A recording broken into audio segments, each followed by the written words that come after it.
is M. Rahman and you are attending RSC classes of English language. We welcome you to our lecture 6 in which we have a topic correct use of preposition. इस Hindi version lecture में हम सीखेंगे कि कुछ certain words के साथ यदि हम प्रीपोजिशन बदलते रहते हैं तो उनके क्या मीनिंग बदलते हैं। प्रीवियस लेक्चर्स में हमने सीखा था कि किसी सिचुएशन में हम ऑन यूज करते हैं, किसी दूसरी में हम अपॉन यूज करते हैं, दोनों में क्या डिफरेंस होता है। यहाँ पर हम देखेंगे कि कोई भी एक वर्ड है उसके बाद प्रीपोजिशन बदलती रहेगी और उसके मीनिंग्स बदलते रहेंगे और उनकी सिचुएशन बदलती रहेंगी कि उनको कहाँ पर यूज करना है। तो हमें ये अंतर सीखना है। हम बिगिनिंग में जब इंग्लिश सीख रहे होते हैं और बिगनर होते हैं तो हम देखते हैं कि हमने कहीं गुड के बाद एड पढ़ा, हमें ये याद रहता है कि गुड के बाद एड आता है, जबकि ऐसा नहीं होता। हाँ, ऐसा जरूर होता है। कुछ वर्ड्स ऐसे हैं जो कि सर्टेन हैं, जैसे आप लिसन के बाद टू का यूज करते हैं, लेकिन हमेशा हर जगह ऐसा नहीं होता। तो आज हम ऐसी सेगमेंट की स्टडी करने वाले हैं जिनके बाद प्रीपोजिशन बदलती जाएगी, उनकी सिचुएशन, उनके यूजेस मीनिंग के अनुसार बदलते जाएंगे, उनके मीनिंग स्वयं अपने आप में भी बदल जाएंगे। आइए शुरू करते हैं। पहला वर्ड है हमारा अपील। अपील के साथ हम अगेंस्ट यूज करते हैं। अगेंस्ट एक प्रीपोजिशन है जो जनरली बुक्स में आपको देखने को नहीं मिलती है। इन, ऑन, इनटू, इसी पर हम टिके रहते हैं। अपील अगेंस्ट, अगेंस्ट एक प्रीपोजिशन है। यहाँ पर आप समझ लीजिए, अगेंस्ट जब आता है जब आप किसी बात के विरोध में होते हैं। तो यहाँ पर आप देख सकते हैं कि अपील के बाद अगेंस्ट लिखा। अगेंस्ट किसके? जजमेंट के। हमने अपील करी किसी जो भी डिसीजन आया था उसके विरोध में, तो विरोध को दर्शाने के लिए हम यहाँ अगेंस्ट करेंगे, ना कि ऑपोजिट। इस तरह से हमारा दूसरा वर्ड यहाँ पर आएगा गुड एट और गुड फॉर। तो गुड एट कहाँ पर यूज करते हैं? जब आप किसी सब्जेक्ट में बहुत अच्छे होते हैं, उसमें आपकी एक्सपर्टीज बहुत शानदार होती हैं और आप जब एक्सपर्ट कहलाते हैं तो वहां पर हम यूज करते हैं गुड एट। तो हम कहते हैं he is good at mathematics, he is good at science, या जो भी उसका विषय, he is good at cooking, कुछ भी फील्ड हो सकती है। जब आप किसी क्वालिटी की बात करते हैं, पारंगत होने की बात करते हैं, वहां पर आप गुड एट का यूज करते हैं। गुड फॉर का यूज कहाँ करते हैं? गुड फॉर का यूज आप वहां पर करते हैं, हमने यहाँ पर एक वर्ड लिखा है मैकेनिकल फंक्शन। जब आपका एक पर्पस होता है किसी मैकेनिज्म से रिजल्ट लेने का, जैसे कि हम कहेंगे कि यह मशीन कपड़े धोने में अच्छी है, this washing machine is good for washing. तो गुड फॉर वॉशिंग का मतलब है कि वो पर्पस को सॉल्व कर रही है, उसका जो मैकेनिकल फंक्शन है वो किसी पर्पस को सॉल्व कर रहा है, तो वहां पर हम कहते हैं गुड फॉर पर्पस। और आपने एक ये फ्रेज भी सुना होगा, he is good for nothing fellow. Good for nothing का मतलब है कि किसी भी काम का नहीं है। तो गुड फॉर नथिंग ये एक फ्रेज है जिसका मीनिंग है किसी काम का नहीं है। तो आप इस तरह से कुछ सर्टेन प्रीपोजिशन, सर्टेन फ्रेजेस में यूज की गई प्रीपोजिशन को याद कर लीजिए, तो आपका जो नॉलेज है वो वाइड हो जाएगा और एरर से आप बच जाएंगे। इसके बाद आता है गुड ऑफ। गुड के साथ ऑफ का यूज कब करते हैं? गुड के साथ ऑफ का यूज हम जब करते हैं जब हम किसी के एटीट्यूड की, बिहेवियर की बात करें। किसी ने आपका काम कर दिया तो आप कहेंगे it is very nice of you, it is very good of you, it is very kind of you. तो वहां पर आप यूज करते हैं एक्ट और बिहेव या बिहेवियर के लिए। तो it is very good of you, बहुत अच्छा किया आपने, ये आपकी अच्छाई है कि आपने मेरी हेल्प की, तो उस समय पर आप इस तरह का यूज करते हैं, it is very good of you. ठीक है, अब हम आते हैं नेक्स्ट पर जो कि है कॉन्फर्ट। सबसे पहले हम इस कॉन्फर्ट मीनिंग को समझते हैं। ये कॉन्फर्ट है क्या? आपने एक वर्ड सुना होगा कॉन्फ्रेंस। ओके, ये जो कॉन्फ्रेंस है ये आपने देखा होगा कि जो जर्नलिस्ट होते हैं, जो पत्रकार आए हुए बैठे हुए होते हैं, उनके साथ कॉन्फ्रेंस चल रही होती है। और दूसरी कॉन्फ्रेंसिस के बारे में भी आपने सुना होगा, जैसे साइंस कॉन्फ्रेंस, जिसमें सब लोग बैठते हैं, बात करते हैं, सवाल जवाब होते हैं और जो भी नॉलेज है उसका आदान प्रदान होता है, उसे कॉन्फ्रेंस कहते हैं। तो कॉन्फ्रेंस में दो वर्ड आए, एक है कॉन्फर और एक है एंस। तो कॉन्फर हुई वर्ब, तो कॉन्फर की सेकंड फॉर्म हुई कॉन्फर्ड, सेकंड फॉर्म कॉन्फर्ड और थर्ड फॉर्म भी कॉन्फर्ड होती है। अब ये एंस क्या है? कॉन्फर वर्ब में एंस लगाने के बाद बन गया क्या? नाउन। तो क्या हुआ? नाउन जब बन गया तो कॉन्फ्रेंस, कॉन्फ्रेंस का मतलब हो गया वह सभा जहां बात चल रही है, और कॉन्फर्ड का मतलब हो गया कि बात की गई। कॉन्फर्ड बात की गई के बाद आया ऑन और कॉन्फर्ड बात की गई के बाद आया विद। तो अब यहाँ पर ये जान लीजिए दोनों का मतलब बात की गई नहीं है, अब प्रीपोजिशन बदलने से मीनिंग कैसे बदलते हैं, आइए हम उसको अच्छे से समझते हैं। अगर हम कहते हैं कॉन्फर्ड विद, जैसे कि हम कहते हैं आई टॉक टू हिम, मैंने उससे बात की, तो टॉक के बाद टू आया, ठीक है। तो इसी तरह से जब हम कोई सवाल जवाब करते हैं, किसी नॉलेज को गिव एंड टेक करते हैं, शेयर करते हैं, तो वहां पर आता है कॉन्फ्रेंस में कॉन्फर हुआ, कॉन्फर के सेकंड फॉर्म कॉन्फर्ड हुई, यानी बातचीत हुई, कॉन्फर्ड विद अदर्स। तो इसका मतलब हो गया यहां पर कॉन्वर्जेशन। कॉन्वर्जेशन कब, जब विद आया हुआ हो, यानी कॉन्फ्रेंस से कन्वर्स, कन्वर्स से कॉन्फर, कॉन्फर से कॉन्फर्ड, कॉन्फर्ड विद, जिससे भी आपने बात की है। और ये कॉन्फर्ड ऑन का मतलब है ईश्वर की कृपा, खुदा की रहमत, गॉड्स ग्रेस। तो कॉन्फर का मतलब होता है प्रदान करना, यहां पर हम लिखेंगे प्रदान करना। ईश्वर ने हमें बहुत सारी चीजें प्रदान की हैं। प्रदान करने के सेंस में क्या चीज आएगा, ईश्वर ने हमें हरियाली प्रदान की है, ईश्वर ने हमें खेत खलिहान प्रदान किए हैं, ईश्वर ने हमें प्रचुर मात्रा में पानी प्रदान किया है। It means God has conferred many thing on us. तो जब प्रदान करने के सेंस में कोई बात आती है, जब रहमत के सेंस में कोई बात आती है, जब ईश्वर की कृपा के रूप में हम कोई बात करते हैं, तो वहां पर ऑन लगता है। God has conferred many things on human beings, on living beings, और कॉन्फर्ड विद अदर्स। तो विद का मतलब है कॉन्वर्जेशन, और विद का मतलब है कोई भी लिविंग बींग से बात करना। तो कॉन्फर्ड ऑन जब लगाते हैं, जब कृपा की बात आती है या कोई चीज प्रदान हमको होती है, तो वहां पर आप कॉन्फर्ड के साथ ऑन का यूज करते हैं। इसके बाद आप आते हैं compare to, and this is also compare with. Compare to और कंपेयर विद दोनों की प्रोनाउंसिएशन मीनिंग्स को बदल देती हैं। तो यहाँ पर हम जानेंगे कि कंपेयर टू कहाँ पर यूज करते हैं। कंपेयर टू हम यूज करते हैं जब बिल्कुल टू डिफरेंट थिंग्स की आप कंपैरिजन करें, जब टू डिफरेंट थिंग्स की कंपैरिजन करें। तो थिंग्स वगैरह आप अपने आप लिख लेंगे जब आप नोट्स बनाएंगे। यहाँ पर मेन बात है डिफरेंट, और कंपेयर्ड विद है जब सिमिलर हो। अब डिफरेंट और सिमिलर, इन दोनों में क्या डिफरेंस है? देखिए, जब डिफरेंट की बात करते हैं तो क्या होता है, जैसे कि हम प्रेम की तुलना पागलपन से करें, तो पागलपन एक अलग मानसिक स्थिति है और प्रेम एक अलग मानसिक स्थिति है, लेकिन दोनों इतने ऑब्सेस्ड होते हैं कि अपने विचारों में खोए रहते हैं। तो हम कंपेयर कर रहे हैं यहाँ। जब हम दो विरोधी, भी बिल्कुल विरोधी कहना मुनासिब नहीं है, बिल्कुल अलग अलग बातों की कंपेयर करें, तो वहां टू लगाते हैं। जब एक ही क्लास के टू स्टूडेंट्स हैं तो मच सिमिलैरिटी है उनके अंदर, तो हम कहेंगे कि कंपेयर मोहन विद सोहन। तो यह कंपेयर विद जब लगाया, जब दो एक जैसी चीजों में कुछ ज्यादा क्वालिटीज और कुछ कम क्वालिटीज की हम बात कर रहे हों। लेकिन जब दोनों बातें एक दूसरे से, दोनों नाउन्स एक दूसरे से, दोनों प्रोनाउंस एक दूसरे से बिल्कुल भी ना मिलते हों, तो वहां पर हम कंपेयर टू लगाते हैं। तो love is compare to madness, Mohan is compared with Sushil. तो यहाँ पर आप कंपेयर को तुलना के मीनिंग में इस तरह से यूज करेंगे। Now let's come to the point number 5। 5 के अंदर 2 बार टेस्ट लिखा हुआ है। टेस्ट नाउन भी होता है और टेस्ट वर्ब भी होता है। अब प्रीपोजिशन कब आती है? प्रीपोजिशन आती है नाउन के बाद दूसरे नाउन से रिलेशन बनाने के लिए या किसी और वर्ड से रिलेशन बनाने के लिए। तो यहाँ पर जो टेस्ट है ये नाउन है। तो अगर हम टेस्ट के बाद ऑफ का यूज करते हैं तो हमें समझना है कि वह कहाँ करते हैं। इसको आप नोट कर लेंगे। कई बार स्टूडेंट्स हमसे पूछते हैं कि क्या सर ये सारा कॉपी करना होता है कि क्या हम लिखें।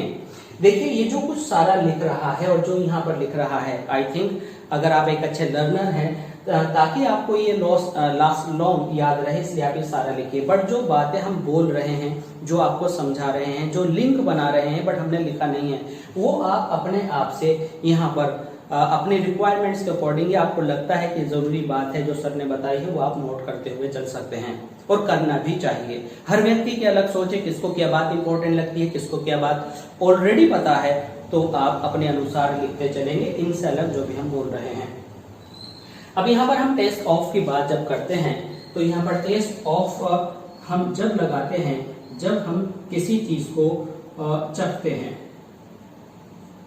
चखना, अगर हम कहते हैं the taste of honey is sweet, the taste of orange is sour. Sour means खट्टा, ओके, SOUR का प्रोनाउंसिएशन है सावर। ओके, अभी हम टेस्ट 4 की बात जब करते हैं, टेस्ट 4, तो टेस्ट 4 का मतलब होता है इंटरेस्ट।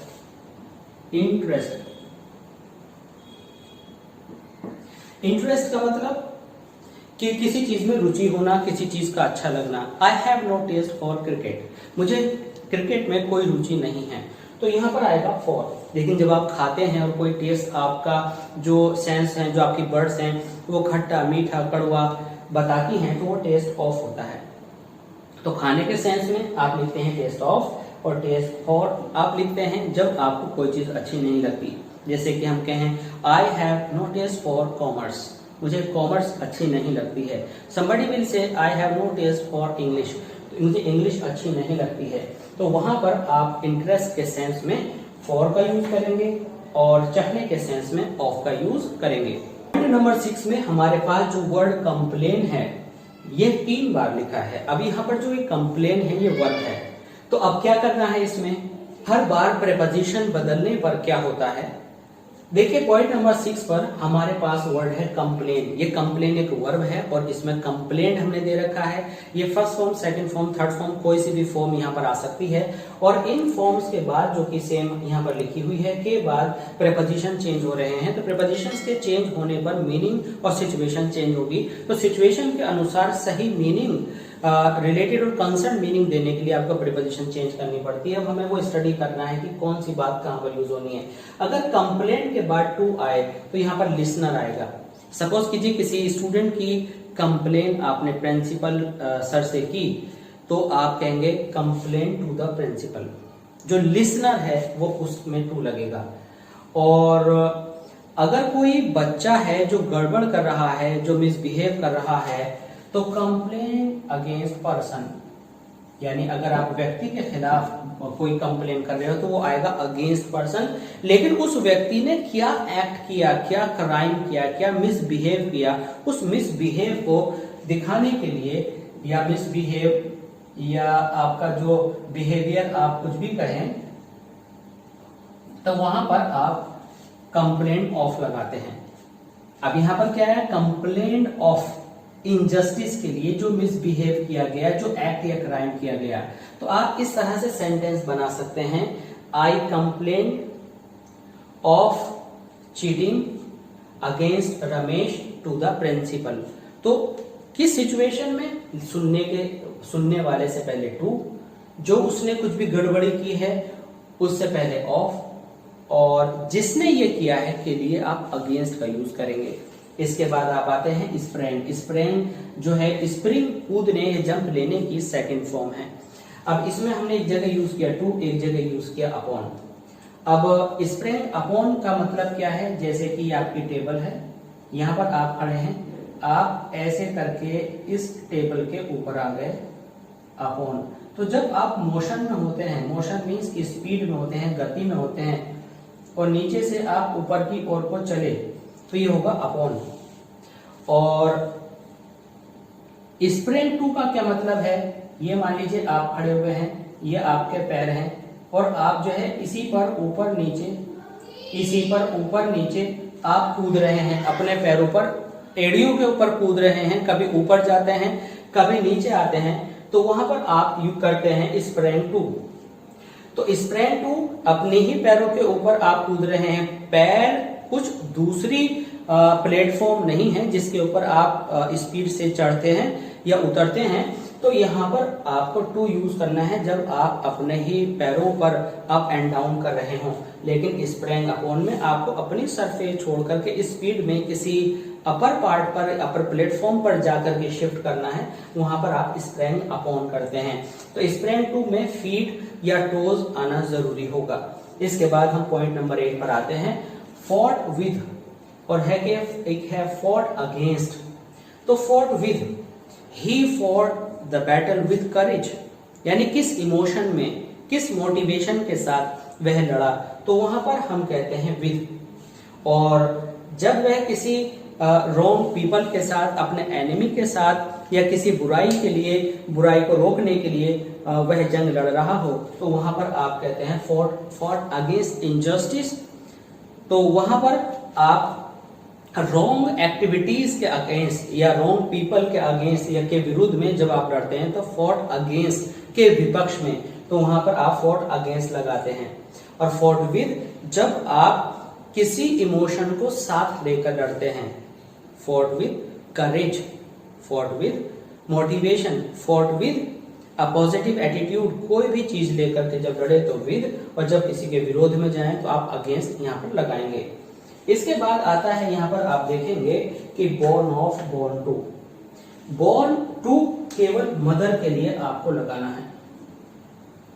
बोर्न टू का मतलब है उस व्यक्ति का संबंध जिसके शरीर से दूसरा शरीर पैदा हुआ, और वो केवल मदर हो सकती है। फादर कारण बने लेकिन जन्म देने का कार्य केवल और केवल मदर का है, तो वहां पर आपको बोर्न टू लगाना है। A very nice baby born to Surekha, यानी सुरेखा ने जन्म दिया एक बहुत ही सुंदर बच्चे को, तो बोर्न टू यहाँ शरीर से शरीर के टच और विकास की बात है। तो बोर्न ऑफ यहाँ पर आप लिखेंगे पेरेंट्स या फैमिली। अब फैमिली में केवल मदर है पैदा करने वाली, बाकी के शरीरों से उसका कोई लेना देना नहीं है, तो ऐसे सेंस में आप क्या करेंगे, वहां पर लगाएंगे बोर्न ऑफ। आप कोई भी पर्सनैलिटी का नाम लीजिए कि Raja Ram Mohan Roy was born of a poor family, okay, या इस तरह की कोई भी बात, तो आप वहां पर बोर्न ऑफ लगाते हैं जब कई सारे उन लोगों की जिक्र हो, उन लोगों की बात हो जिन्होंने जो उसके परिवार से हैं, ब्लड रिलेशन से हैं, या रिलेटिव कोई भी मतलब पहचान होनी चाहिए। और यहाँ पर बोर्न टू का मतलब केवल और केवल मदर से है, तो जब मदर की बात आए तो बोर्न टू लिखेंगे, और बोर्न ऑफ आए तो फिर परिवार की बात होगी। इसके बाद आता है लाफ ऑन और लाफ एट। तो हम आपको बता दें कि लाफ ऑन आप जब यूज करते हैं जब आप पॉजिटिव एटीट्यूड में हो। अब ये पॉजिटिव एटीट्यूड क्या है, जैसे कि मुस्कुराना, ठीक है ना, जिसमें लव, प्यार, अपनापन, अफेक्शन झलके, जैसे कि I laughed on the activities of my child. बच्चा कुछ कर रहा था, मुझे उसे देखकर हंसी आ गई, प्यार आया, तो वहां पर आएगा लाफ्ड ऑन। लेकिन अगर हम लाफ्ड एट की बात करें तो इसका मतलब होगा कि हम उसकी निंदा कर रहे हैं। क्या कर रहे हैं, हम उसकी निंदा कर रहे हैं, ठीक है। लाफ एट का मतलब आ जाएगा मेक फन। मेक फन मतलब मजाक उड़ाना, और मजाक उड़ाना सभ्यता के दायरे से बाहर की बात होती है। अच्छे लोग किसी का मजाक नहीं उड़ाते हैं। हमने कहा the boys were laughing at me because I am not speaking English well, तो यानी वो मेरा मजाक उड़ा रहे हैं कि मुझे कुछ नहीं आता है, तो क्या होगा, वहां पर आप लिखेंगे the boys were laughing at me. Laughing at me का मतलब है मेरा मजाक उड़ रहा है, मेरी निंदा हो रही है, मेरी इंसल्ट हो रही है, तो यहाँ पर इंसल्ट आप लिख लीजिए अगर आपको ये वर्ड पिछले वाले समझ में नहीं आए हैं। और लाफ ऑन का मतलब है कि आप अप्रिशिएट कर रहे हैं, आपको अच्छा लग रहा है और प्यार आ रहा है। तो ये कुछ वर्ड्स आज हमने चुने आपके सामने, ये 10 हैं और इनके वेरियस फॉर्म्स और वेरियस पार्ट्स हमने यहाँ पर डिस्कस किए लेक्चर नंबर 6 में। आई होप कि आपको बहुत अच्छे से समझ में आए होंगे। स्टूडेंट्स को कई बार कंफ्यूजन रहता है, उन्होंने कुछ लिमिटेड दायरा प्रीपोजिशन का पढ़ रखा है, वो ये कहते हैं कि सर ये सब हमने सीखा हुआ है, ये सब हमने कर रखा है, लेकिन आपको बहुत आगे जाना है। ये एक वाइड रेंज है, यहाँ पर बहुत गहरी नॉलेज आपको मिल रही है, आप इसको नोट करते रहिए। ये आपके एकेडमिक से लेकर के आगे हायर लेवल, कंपटीशन लेवल तक आपके लिए बहुत ज्यादा इंपॉर्टेंट है। आप इन्हें लिख करके रखिएगा और नोट्स बना करके रखिएगा। और इस तरह के लेक्चर्स को लगातार देखने के लिए और अपने literature, grammar, writing section, writing skills, इन सब को इम्प्रूव करने के लिए आप सब्सक्राइब कीजिए हमारे channel oracy classes of English language को। और उसमें जो डिस्क्रिप्शन बॉक्स के अंदर जो लिंक्स दिए गए हैं वो आपके लिए बहुत इंपॉर्टेंट हैं। आई बटन के अंदर जो वीडियोस आपको इंडिकेट की गई हैं, और एंड स्क्रीन पर भी हम बहुत इंपॉर्टेंट वीडियोस को आपके लिए डालते हैं, आप वहां से उन्हें क्लिक करके देखते रहिएगा। तो keep on watching oracy classes of English language. Thanks for being with us, thanks a lot.